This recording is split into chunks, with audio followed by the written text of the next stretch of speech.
What's America thinking? Well, we hit the streets and found out that voters are really feeling the disconnect between Washington and their own realities. I don't necessarily feel like they understand the concerns of Americans. I feel like right now it's just one team versus another.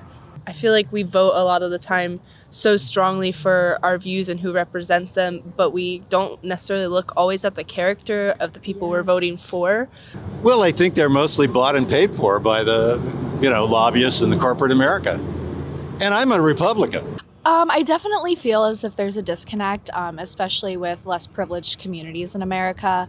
I definitely think the younger generation is kind of pushed away more rather than, listened to. And I think it's really important that the younger generation is more listened to now, especially because, I think we're the next big chapter. We know Americans are not always feeling heard, but that didn't stop some voters from braving the blizzard to show support for their candidates in Iowa earlier this week. But what do the results of the Iowa caucus represent going forward? We're going on the record with Scott Tranter, Director of Data Science from Decision Desk HQ. Scott, thank you so much for being here with us. Thanks for having me. Yeah, so Scott, just to jump into it, I was just in Iowa and all eyes were on Trump, who swept the caucus with a commanding 51% of the votes. A lot of major media outlets called it less than an hour after the caucuses started. So do you think that plays into America's skepticism about the election process? It certainly does on the Republican side. Polls, News Nation, The Hill, DDHQ polls show that anywhere from 40 to 50% of Republicans don't necessarily trust the election results from 2020. And this is repeated by Pew and Gallup studies. And it's certainly a change from 15, 20 years ago when there was 80 to 90% confidence in how America conducts its elections. So this is certainly feeding into a fear of what America's thinking. And, I guess the quickness of those results certainly surprised me on caucus night. I mean, I barely made it to DeSantis HQ in time for that event to start. But from your perspective, were there any surprises for you out of the Hawkeye state last week? You know what? Internally, I didn't think Donald Trump would crack 50%. So his 51% showing, he outperformed the polls a little bit, or certainly the Hill's DDHQ average. Ron DeSantis outperformed his average as well, and Nikki Haley outperformed her average, but not by as much as Ron DeSantis. But again, the headline here is Donald Trump getting above 50%. And I understand a lot of people are saying, well, there's 50% of that electorate that didn't vote for him, but that's an improvement from his mark in 2016 when he came in second and only got about 28% of the vote. So, his popularity has grown among the Republican electorate, and we see that in Iowa, and I think we're going to see that in New Hampshire too. That 50% number was certainly being thrown around in speculative conversations leading up to the caucuses. But $124 million were spent on Iowa campaign ads in the state, with only 110,000 people turning out to vote. That's more than $1,000 a person. Do you think it was worth it?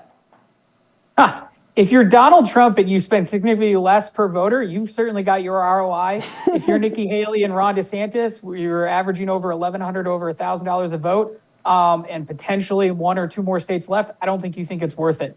It's interesting. We look at these numbers, cost per vote, quite a bit, and it's generally the candidates who are cheaper cost per vote are the ones who prevail, and it's usually because their earned media, their charisma, and how they connect with voters is really what gets them across the line, not these very expensive 30-second ads.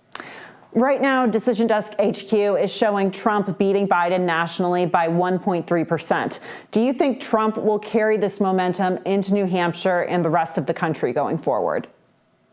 It certainly looks like that. I know there was one poll out of New Hampshire that had Nikki Haley tied with Donald Trump. But again, I'm a person of the averages. I want to look at all the different numbers. And Donald Trump is still holding an 8 to 9 point lead in the averages. Now, that is down from where he was, say, a few weeks ago when he had a 10-plus point lead in New Hampshire.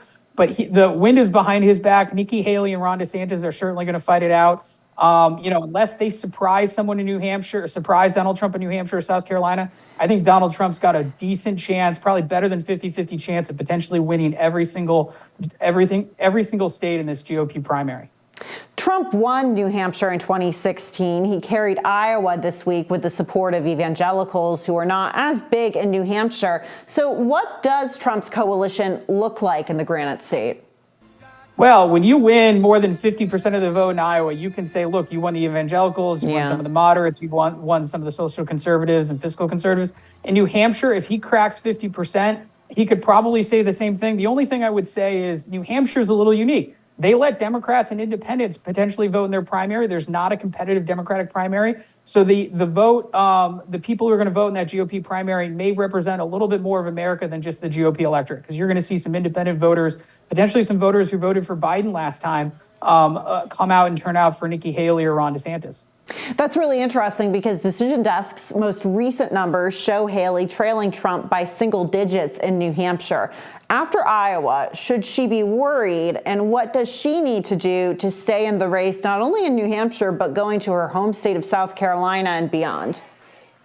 So it's two things. She needs to be worried about perception, right? So campaigns are about meeting expectations, or at least meeting expectations, if not beating them. She's the former governor of South Carolina, so she's going to be expected to win there. She staked a lot of her reputation on New Hampshire, so she needs to perform there. But what ultimately keeps these candidates in or out of the field is how much money they have. Can they afford to get on a plane to that next state? She has shown her cash on hand at $12 million as recently as the first week of January. We're not sure what Ron DeSantis's is, but she's going to need to at least meet or beat expectations and have enough money to get on that plane to that next state. Certainly all about the money in these presidential races and in U.S. politics in general. Scott Tranter, thank you so much for breaking down the numbers. Thanks for having me. Make sure to check out the Hill's Decision Desk HQ for all of the latest updates going into the 2024 election. More What's America Thinking coming right up.